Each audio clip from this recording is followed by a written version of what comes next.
OSINT sits in a very peculiar place in the security world. On one hand, it's one of the most practical skills you can build, and it's used everywhere. There's SOC teams that use it, threat analysts use it as well. We have fraud analysts, incident responders use it. It is genuinely a daily workflow skill in professional security roles. But on the other hand, it is probably the easiest area to practice unethically. And a lot of people do it without even realizing they've crossed a line. If you spent any time watching OSINT content online, you'll probably notice that a lot of it is basically here's how to find people, here's how to dig up information on someone. Here is a tool that pulls everything about a person from their username. That's not what this video is. This video is about professional OSINT, the kind that actually supports real security work. We're going to talk about where the ethical lines are, how to practice without crossing them, what a real OSINT workflow looks like, and which tools are actually worth your time. Now, the goal here isn't to be clever, it's to be careful because good OSINT is a professional discipline, and the way you practice it matters just as much as the tools you use. So let's start with definition because even people that have heard of OSINT are usually fussy on what it means in a professional context. OSINT stands for Open Source Intelligence. It means gathering and analyzing information from publicly available sources, not hacking, not accessing systems you don't have permissions to access, publicly available information, and then doing something useful with it. In a security context, the kinds of questions OSINT helps you answer looks like this. Is this domain legitimate, or is it a phishing site impersonation of a real brand? Has this file been seen before, and is it flagged as malicious? Does this IP address have history of malicious activity? What's the digital footprint of this company? And what are the exposing publicly that they probably shouldn't be? Those are the questions professional OSINT is built around. And here's where those questions actually come in real roles. Threat intelligence analysts use OSINT to track infrastructure, campaigns, and threat actor patterns. SOC analysts use it during alert investigation to validate whether an indicator is actually suspicious. Incident responders use it to map attacker infrastructure during a live incident. Fraud analysts use it to verify whether a domain, email address, or an identity is legitimate. Now, here's the line that separates professional OSINT from everything else. Professional OSINT is about infrastructure, assets, and indicators. It's not about finding personal information on individuals. The moment you shift from is this domain legitimate to let me find out everything about this specific person, that's where professional practice ends and something much more problematic begins. Try Hack Me actually has a blog post that covers this really well. I will link that in the description below. But the core message is the same. The OSINT skill worth building is the one that supports evidence-based investigation, not invasive personal research. Okay, so this is the section that most beginner OSINT content completely skips, and it's the most important one. How do you actually practice OSINT without accidentally doing something you shouldn't? The answer is simpler than most people expect. Practice on targets where you have consent and where you have ownership. That includes your own name, your own account, your own domain, or test domain you've registered specifically for this purpose. Your own email address, public organizations, but only using their official public presence, and known malicious test artifacts like sample phishing URLs, the security researchers publish specifically for training purposes. There is a real list. You can build a genuinely skills on every single one of those targets. Here's why this matters practically, not just ethically. Practicing on random people doesn't build transferable skills. It builds bad habits. Professional OSINT is anchored to a specific question about a specific asset, not an open-ended digging. And the discipline of working within a defined scope, that's exactly what employers are testing for when they're evaluating candidates for threat intel or SOC roles. Starting with yourself as a target is not a cop out or a limitation. It's genuinely useful. Understanding your own digital footprint, what's out there, what an attacker can find before they can target you, that's a real skill. And it teaches you exactly what you need to know before you start investigating other assets. Now, let's talk about workflow, because this is where most people go wrong. They go straight to tools. They open up a browser, they start running lookups, they get lost in a rabbit hole. And at the end of it, they don't really know what they found or what it means. Professional OSINT doesn't start with a tool, it starts with a question. So, step one, define what you're actually trying to find out.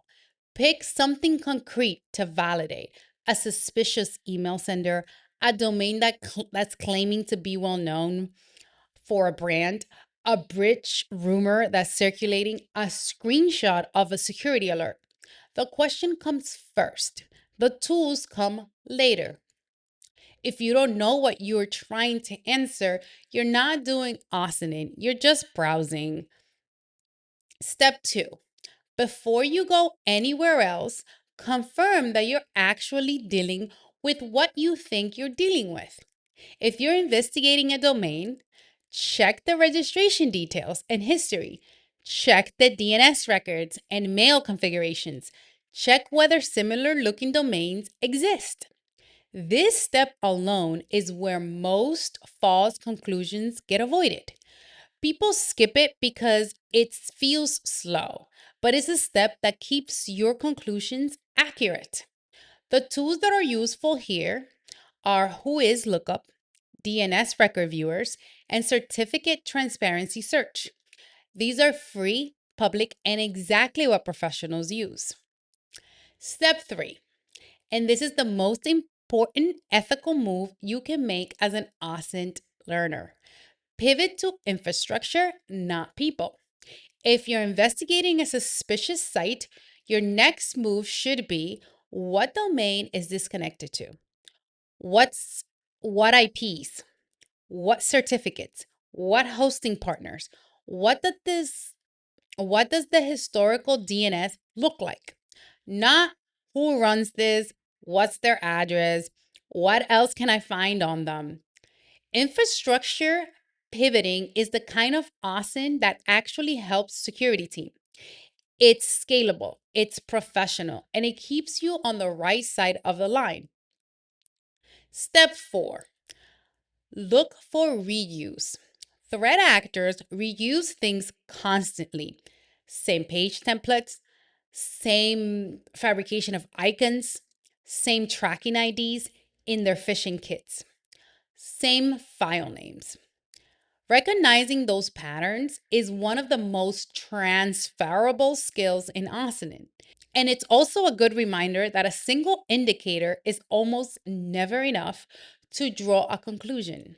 You're building a picture, not making a snap judgment. A classic safe technique here is the reverse image search. It's simple, it's legal, and it actually is used by analysts in the field. Step 5, write it up. This is what makes OSINT invaluable in a professional context. Document what you looked at, what you found, what you can and cannot conclude, your confidence level, and what the next steps will look like if you had more access or more time. That's what you would produce in a real SOC or threat intel role. It turns casual poking around into analyst thinking. And if you're building a portfolio or preparing for interviews, it's what shows employers that you understand the difference between running a tool and actually knowing what to do with the results. The workflow matters more than the tools. Anyone can roll Whois lookup. The skill is knowing what to do with the results and being able to justify every conclusion you reach. Okay, so now that the workflow is established, let's talk tools. And I want to be clear about why I'm introducing them in this order. Tools without context are just a list. Tools that map to a real workflow are actually useful. For identity exposure and breach checking, have I been pwned? This one is safe to use on yourself or with someone's explicit consent. Remember, someone's explicit consent. You plug in an email address and it tells you whether that address has appeared in any known data breaches. It's genuinely useful starting point for understanding exposure, both yours and or an organization's. For domain and infrastructure investigation, you've got a few tools worth knowing. Certificate transparency search. This is particularly useful for discovering related subdomains and seeing the history of certificate issuance for a domain. Attackers sometimes spin up subdomains that show up in certificate logs before they're even active. DNS inspection tools, whether that's running dig directly or using a public DNS checker, that gives you the record structure of a domain. A records, MX records, name servers, all of it is useful context, whether you're trying to figure out whether a domain is what it claims to be. Whois lookups, registration, details, registrar information, creation and expiration date, useful for spotting domains that were registered very recently or that are hiding behind privacy services in a way that's inconsistent with what they're claiming to be. For URL and file analysis, VirusTotal. This is one of the most widely used tools in SOC and threat intel context, and for good reason. You can submit a URL or a file hash and get a reputation score based on dozens of antivirus engines and threat intelligence sources. It supports evidence-based investigation without intrusive targeting, which is exactly the standard we've been talking about throughout this video. So to bring it all together, OSINT is a real skill. It's used in real security roles, and you can absolutely build it without crossing any lines. You just have to approach it the right way. Start with a question, work with the defined scope, pivot to infrastructure rather than people, and document your conclusions like an analyst. The blog post I referenced throughout this video is linked in the description. It's from Try Hack Me and it goes deeper on a lot of what we've covered today. And if you want to actually practice these techniques in a structured environment with real rooms and guided challenges, Try Hack Me is where I point you. If this was useful, I'd love to know what topic you want me to cover next. Drop it in the comments, and I'll see you on the next one.